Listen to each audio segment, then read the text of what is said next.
que é a campanha Janeiro Branco? A campanha Janeiro Branco é uma iniciativa nacional que se tornou lei em 2023 para promover a saúde mental e emocional, incentivando as pessoas a cuidarem de suas mentes no início do ano. É um período importante de reflexão, de definição e de metas, buscando prevenir transtornos como ansiedade e depressão, estimulando a busca por ajuda profissional quando necessário. Sobre o nosso lema de hoje, vamos falar com o Dr. Marcelo, baseado em cuidar de quem cuida e cuidando da vida. Oi, gente, mais uma vez aqui com o Janeiro Branco, né, no Dialogando no Bem-Estar. E como eu falei hoje, falando com o psicólogo, sexólogo, Marcelo, que faz parte aqui da nossa casa. E aí, Marcelo, tudo certinho? Tudo certo. Bora começar um pouquinho hoje sobre a importância do Janeiro Branco, falar um pouquinho sobre a questão, né, da saúde mental, desse autocuidado que é necessário. Na verdade, é necessário todo o ano, mas a gente cria essa especificidade, né, no mês de janeiro, porque é início do ano, é um começo que a gente tem que estar pensando como é que a gente vai passar esses 12 meses bem, né, para que a gente possa produzir cada vez mais. E aí, dentro da tua expertise, o que tu pode falar para a gente desse Janeiro Branco, qual a importância dentro do teu trabalho e dentro do teu trabalho aqui no CASE, aqui no programa Bem-Estar? Então, o Janeiro Branco ele é fundamentalmente importante porque ele pega as pessoas justamente nesse início de ano para um processo de conscientização, né, sobre cuidar da saúde mental. E aí a psicoterapia ela entra nesse processo para poder auxiliar, né, essas pessoas a terem esse cuidado o ano inteiro. E é por isso que a gente inicia já 10 de janeiro, porque normalmente são o período que as pessoas vão traçando as metas, né, traçando os objetivos para o ano. Então, por que não colocar já como meta o cuidado com a saúde mental desde o início do ano? A gente observa que nas nossas formações, né, Marcelo está sempre presente, e aí ele consegue agregar uma participação muito efetiva dos nossos servidores. E a gente muitas vezes a gente discute quanto tuas palestras, quanto tuas formações faz com que os servidores eles não só te escutem, mas que eles também tenham o desejo de participar junto com você. Como você falaria, eu diria aqui para a gente, a importância desse momento de troca com os nossos servidores, não só aqui, quando eles vêm te procurar um a um, mas dentro das formações? Dentro desses processos de formações, palestra, roda de diálogo, eu sempre tento manter um contato, né, com o servidor de uma forma mais humana, mais intimista, né? Claro que eu estou nesse lugar como pessoa de referência e de saber, né? Mas eu sempre tento buscar justamente esse movimento de troca, porque assim como eu tenho algo para poder acrescentar na vida das pessoas, as pessoas também têm. Então, eu normalmente sempre tento pegar, por exemplo, essa dinâmica de vida dessas pessoas, né, para contextualizar, né, para falar sobre a importância do cuidado da saúde mental, né? E um dos temas também que eu trabalho é justamente esse cuidado, né, que a gente precisa ter com a saúde emocional e os benefícios que ele acaba trazendo para a nossa saúde integral, né? Somos seres biopsicossociais, então a gente precisa dar atenção ao nosso campo psicológico, ao biológico e ao social também. E aí, como eu trabalho muito o emocional, né, afinal de contas, eu sou psicólogo, eu sempre tento também trazer as contextualizações para a manutenção também das outras áreas, que é importante. A gente precisa manter esse equilíbrio, né, dentro desse processo. Eu lembro que a nossa última formação com o Marcelo, lá no Paulo Freire, a gente teve um tema que a gente abordou, que era a questão, né, que ainda é um tabu em torno do tema gênero, sexualidade, não é? E aí eu percebi que muitos dos nossos servidores ainda têm muito a aprender com esse tema, e a gente sabe também que é um tema que muitas vezes é preciso ser trabalhado realmente a questão mental, né? Você acha importante nesse mês de janeiro, né, que é um mês que a gente tem que abrir a mente, que a gente tem que falar, que a gente tem que ouvir, a gente trazer esse tema cada vez mais solicitado, eu acredito, muitas vezes pela falta de informação, né, a gente gera um preconceito, traz alguns transtornos para a gente. Você acha que é importante a gente abordar esse tema para toda a nossa rede, para as pessoas que estão no nosso entorno? Como é que você vê isso? Com certeza, ela é muito importante. Eu costumo dizer que quando eu entrei aqui para o programa Bem-Estar, né, eu fui mergulhar a fundo sobre os processos de educação e hoje a grande maioria dos pacientes que chega para mim no consultório traz demandas de cunho pessoais, sabe? E muitas delas sobre relacionamento, sobre sexualidade, né, sobre gênero, que eu achava que eu não teria tanto contato assim por estar, por exemplo, dentro da Secretaria de Educação. Sim. E aí eu fui entendendo que o nosso campo pessoal ele também influencia muito no nosso campo profissional. E quanto mais informação a gente tem a respeito, né, de quem somos ou também do nosso meio no qual a gente está inserido, né, ajuda muito mais a gente construir possibilidades dentro dos espaços que a gente acaba ocupando. Então, para um profissional, por exemplo, que é da educação, ter conhecimento sobre gênero e sexualidade, para além do autoconhecimento, né, as pessoas que estão em volta, né, os alunos também, que eles precisam lidar, né, com essas demandas que estão aparecendo e vão aparecer cada dia mais. É muito importante eles terem acesso a essas informações. Então, sim, a gente precisa trabalhar esse movimento de gênero e sexualidade. É, sim, cheio de tabus, porque falta informação. E na medida que essa informação ela vai chegando, ela vai sendo posta, esses tabus a gente vai desconstruindo. Por isso que é importante que a gente cuide de quem cuida lá na ponta.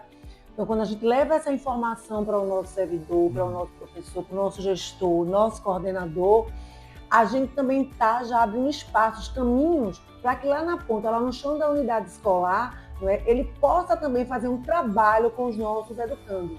Né? Isso é muito importante. Exato. Como é que você vê isso lá na ponta?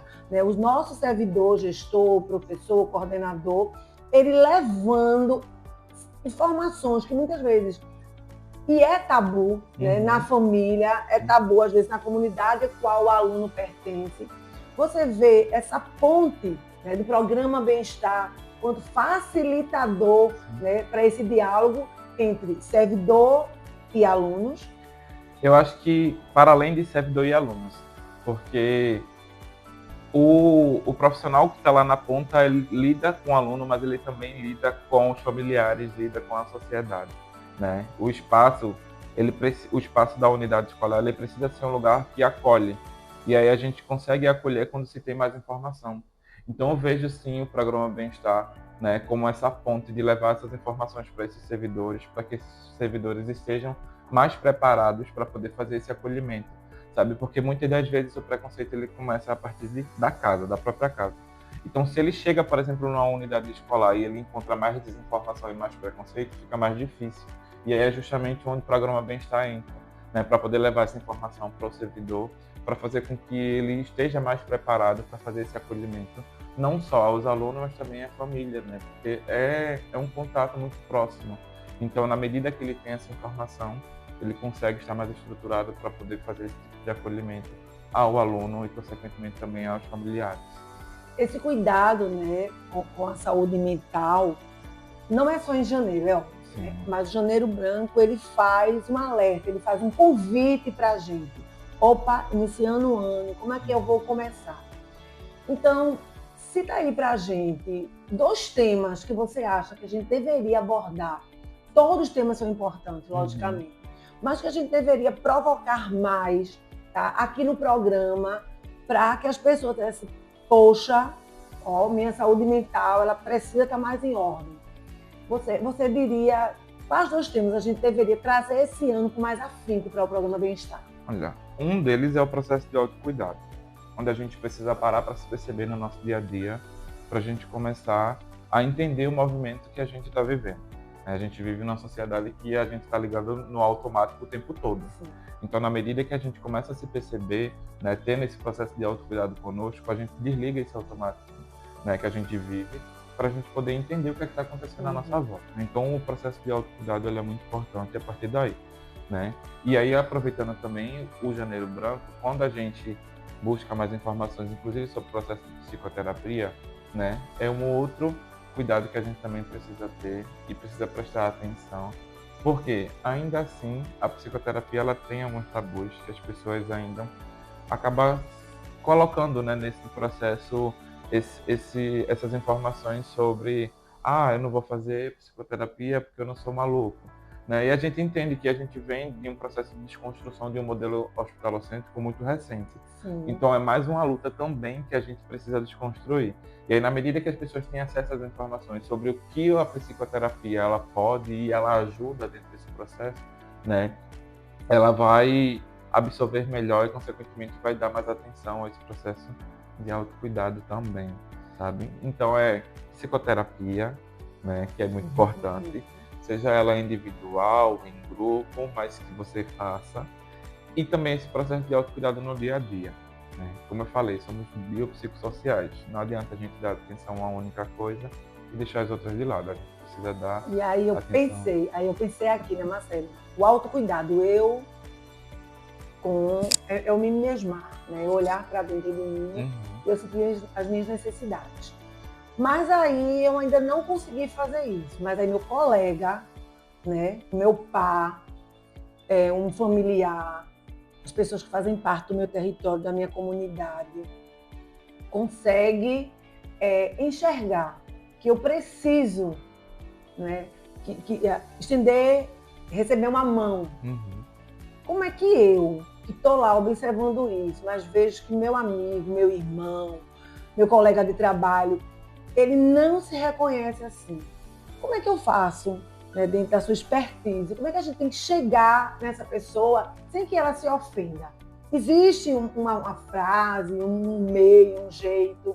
Como é que a gente pode fazer isso? Dá uma dica pra gente. Normalmente quando a gente percebe essas pessoas, né, dentro dessa dinâmica de tudo acelerado, né, muitas das vezes essas pessoas elas precisam de um ouvido, de uma escuta.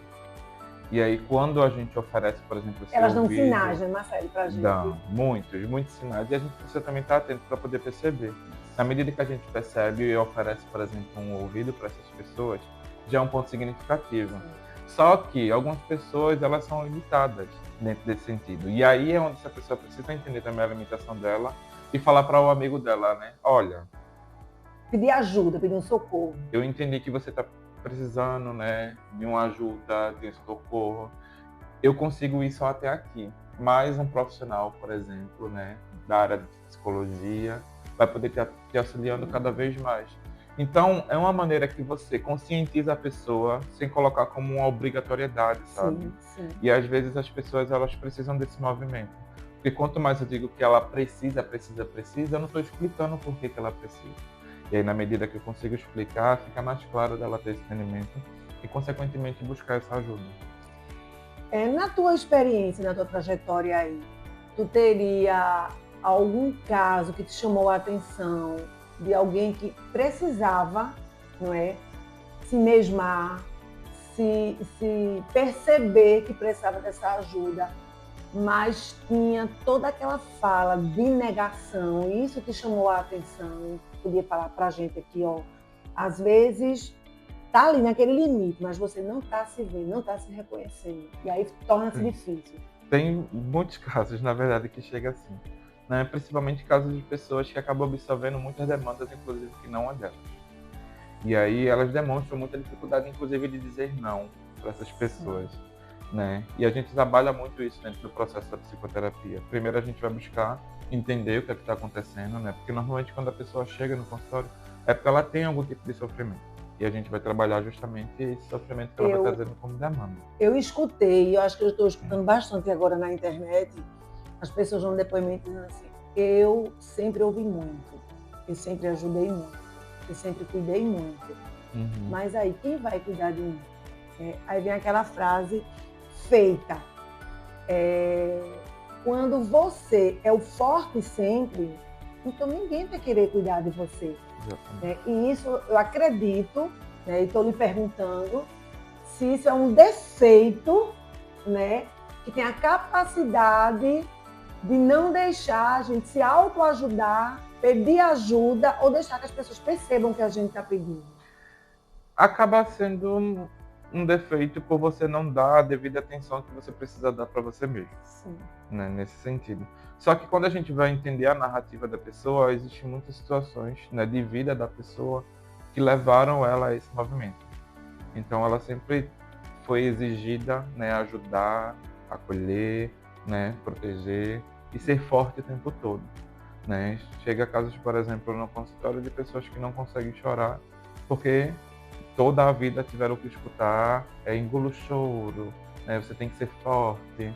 E aí quando ela tem esse espaço, por exemplo, para poder chorar, para poder não ser forte, e ter uma pessoa que acolha ela, né? E um cuidado profissional, elas conseguem, na verdade, evoluir bastante no processo dela, entendendo que todo mundo tem a sua fragilidade, né? Todo mundo vai ter o seu momento de fragilidade e não tem problema nenhum em ser frágil. O que não pode acontecer é você deixar aquelas outras pessoas utilizarem da sua fragilidade contra você. Então, eu acho que o recado aí, nas entrelinhas, é mostrar que precisa ser cuidado é ser forte. Muito. É isso, né? Muito. Você chegar num consultório de uma pessoa que você nunca viu na vida e falar sobre a sua vida, falar sobre suas fragilidades, Sim. falar sobre os seus processos, é um ato de coragem muito, muito grande, que a princípio você pode não perceber. Mas depois, quando você vai se dando conta, você entende o quão forte você é por ter feito isso. E aproveitando, né, esse nosso momento aqui de dialogar, né, de falar um pouquinho do bem-estar, do emocional, com esse profissional incrível, super respeitado, não só aqui na casa, mas por todos que o conhecem. Agradecer a Marcelo esse espaço que ele nos dá, para que a gente possa falar um pouquinho sobre essa importância do Janeiro Branco, pedir para que ele deixe uma mensagem para todos os nossos servidores do quão é importante o autocuidado. O autocuidado ele é muito importante, porque se você não faz por você, dificilmente alguém vai estar fazendo por você. E a gente traz esse Janeiro Branco como um processo de conscientização para que você dê início a esse autocuidado, para que você também aproveite, né, as suas metas que você vai traçando no início do ano, colocar o processo de psicoterapia como uma delas. Porque na medida que você se conhece, que você entende seu processo, você vai se fortalecendo e, consequentemente, também cuidando da sua saúde emocional. E aí o bem-estar deixa para vocês uma dica. Façam suas listinhas, né, que a gente faz todo o começo do ano, e validem ela, para que a gente chegue em dezembro com uma boa validação, pelo menos 90%, não é, dessa listinha daquilo que vai ser bom para o corpo e para a mente, de forma bem aproveitável. E com essa mensagem, com todo o carinho de toda a nossa equipe de bem-estar, que a gente agradece mais uma vez toda a sua atenção, né, aqui nesse programa que é a casa de todos os nossos servidores da Secretaria de Educação do Recife. Um beijo no coração de todos vocês. Beijo, tchau, tchau, gente.